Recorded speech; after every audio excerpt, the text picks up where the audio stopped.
On a hot afternoon in July, over a dozen cavers decide to make the trek into Rumbling Falls Cave.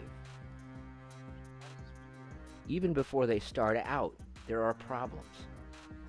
They haven't brought enough rope to cover the entire 200-foot drop. You might be able to make up some of the 50 feet with the webbing. Right. That's okay. I got some substantial amount of webbing too. Yeah, we need 100. Okay. The cavers decide to tie a knot 20 feet up from the bottom of the pit. This requires a difficult crossover maneuver, but it's the only way they'll be able to safely make the descent. The Rumbling Falls entrance is deceptively low-key. Almost immediately once inside, a 70-foot drop appears. Caver Rich Collier carefully rigs the entrance drop.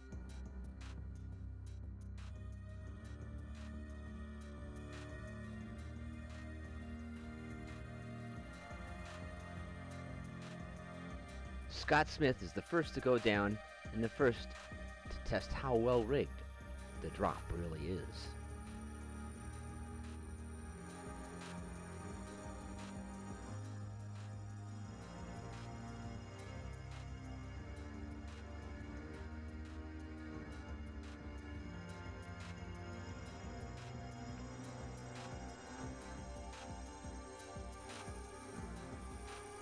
Jenny Coe carefully advances over the lip of the pit.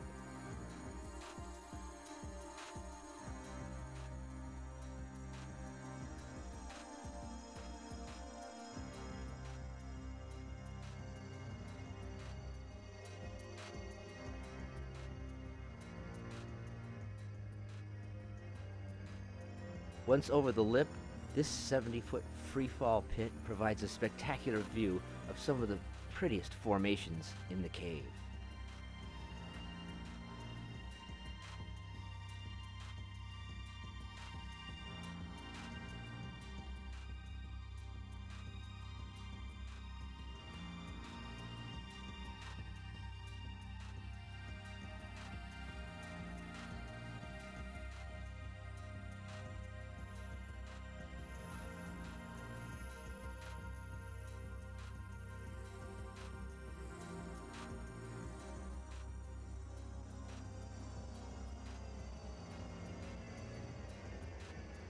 Once the drop is finished, one of the most difficult parts of the trip comes up. The traverse of the 20-foot falls. Here, caver Jenny Coe struggles against the cold water and the slippery rope.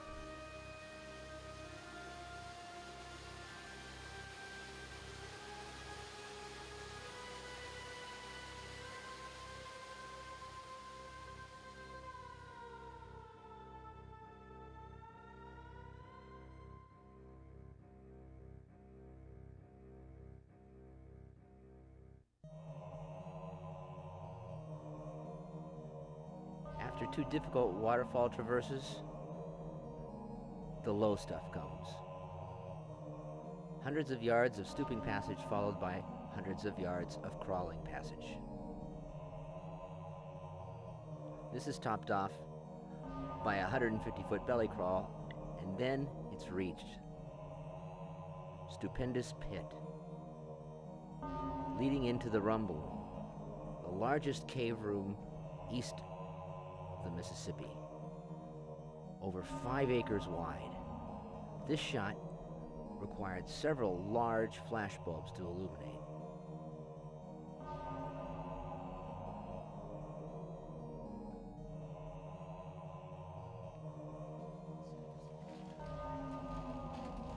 Not everybody descended Stupendous Pit.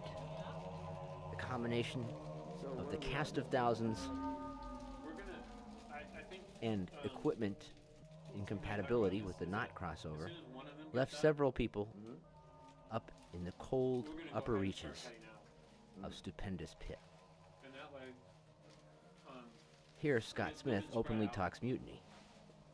And then those guys can all come up and de-rig. It's kind of hosing them a little bit with the rope carrying, but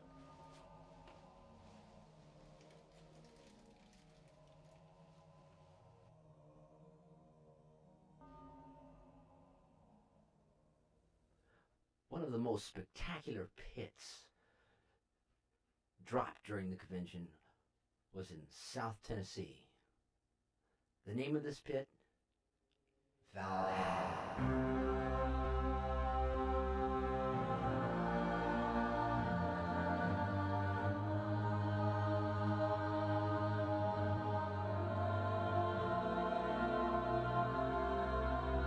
The spectacular look of this cave is in part due to the mists from the waterfalls located in rooms adjacent to the pit, causing the rays of the sun to shine on their way down to the bottom.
Exciting as this drop is, a funny thing happens in Valhalla.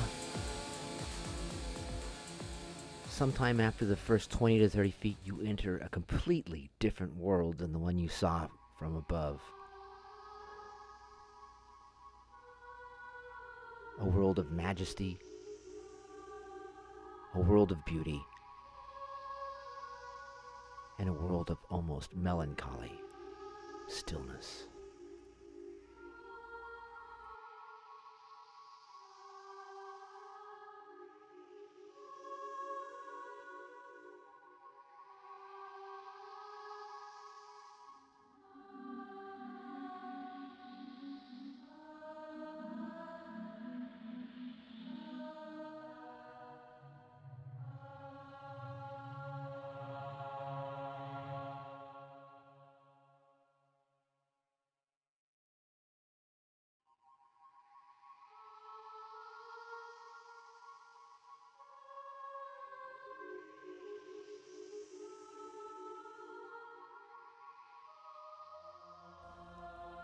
And Valhalla has its ghosts as well.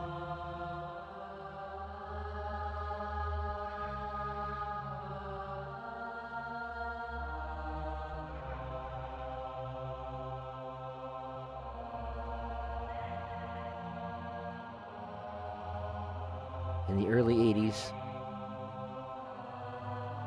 2 college-age cavers were killed when a large rock they were standing under, waiting for their turn to ascend, fell down on them, killing both of them.